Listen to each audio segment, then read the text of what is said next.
Got this battle here versus a guy on the PSS, and I'm actually testing gym team here for the PCL, whatever. So I'm gonna just go ahead and jump right into it.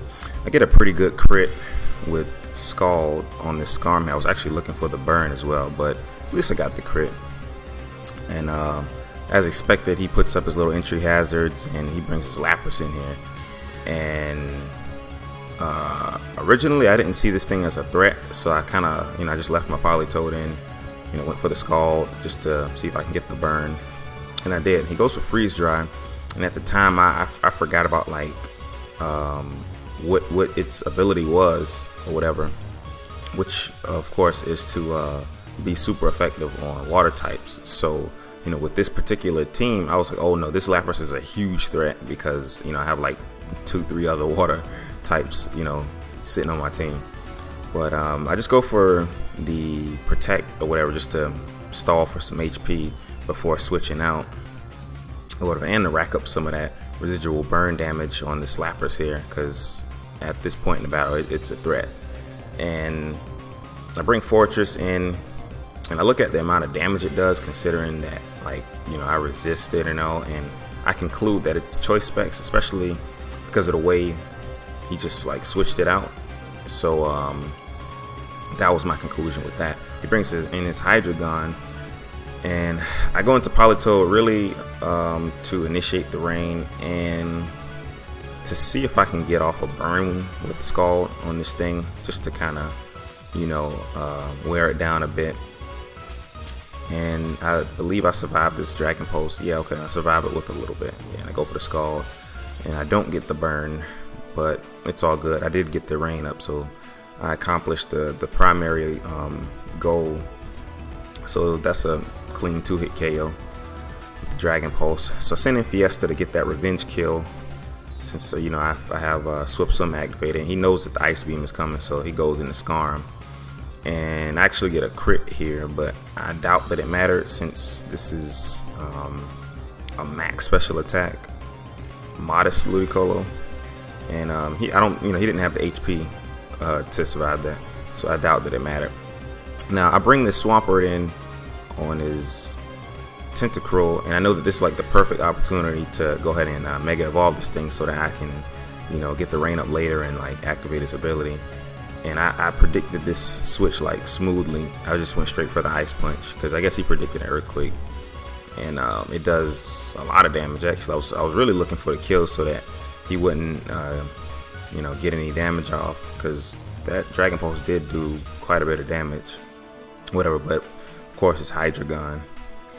He brings in this threatening Lapras. I probably could have taken it out here, but I didn't want to risk being outsped and taking 4 times damage from Freeze Dry. So I just played it safe, and I went out to Fortress just to take the blow again. Once again, that did a little more damage than I anticipated. So, I definitely would say that I was correct in concluding that this thing had a choice specs on it. But he brings in Arcanine, and to tell you the truth, I just wanted to get the entry hazards off my side of the field, because that was, entry hazards in general just can be problematic.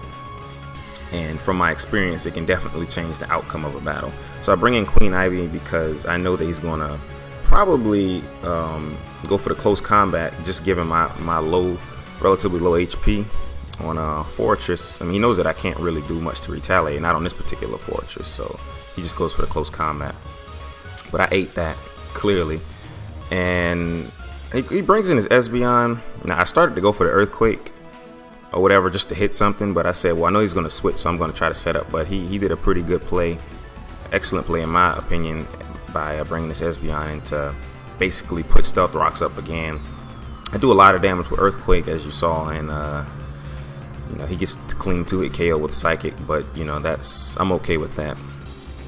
Bring this thing back in just to get my own entry hazards off of my side of the field, whatever, and it's really no point in switching this thing out because it's pretty much fulfilled its role for the most part anyways.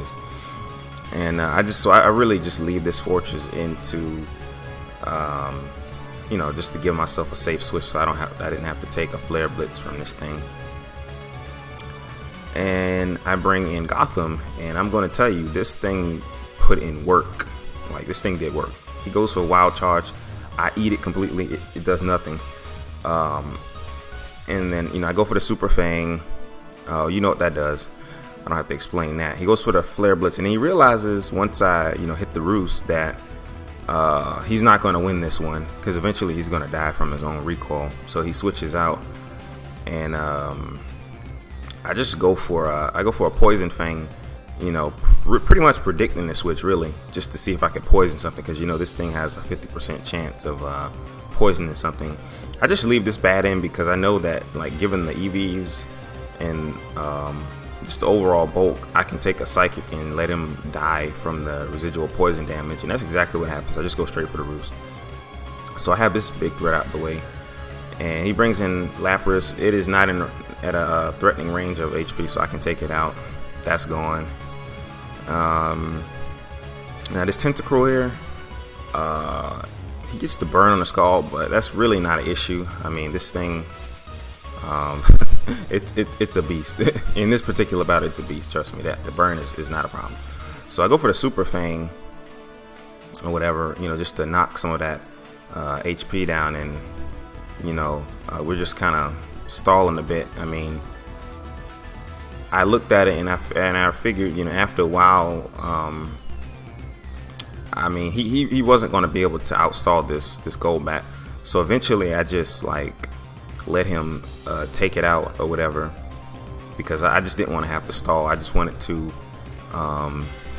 you know, end the match a little quicker, but that's a little down the line. But he switches out and goes back into this thing. I just go for the Super Fang just to knock that HP down, and he goes for the Flare Blitz. I think I just go for the roost on this turn, because I mean, this thing is going to kill itself with its own recoil. So in my opinion, that switch was kind of pointless. Well, I mean, outside of, you know, the fact that he didn't want his Tentacruel to lose, but I mean, it was kind of like a pointless switch. He probably could have saved that, but goes for the Sludge Bomb. I don't know why. He probably should have just gone for the Scald there. Maybe he predicted me to go out into Ludicolo. I have no clue. That wouldn't have been a good switch anyways. But he goes for the Scald, and I think this is what I was referring to earlier. I could have just roosted there, you know, but I didn't want to, you know, make it longer than it had to be. So I just let him, you know, take the Golbat out, because I mean, Golbat put in work. Okay, and I bring in Fiesta. Now, I knew that I could survive at least one Sludge Bomb from this thing. That wasn't really an issue. My main objective was just to, you know, get the Rain Dance up, and that's exactly what I did. Now this turn, I go for the Hydro Pump, mainly because of, you know, stab and then the boost from the rain. You know, I knew that it could do some heavy damage, even though this thing resisted. I probably should have gone for the Giga Drain. I think I was just trying to avoid activating Liquid Ooze, but it still would have done damage. Anyways, the match pretty much ends here. I bring in Mega Swampert, Earthquake this thing to death, and that is the match. It was a pretty clean match. So if you enjoyed it, please leave a comment, and thanks for watching.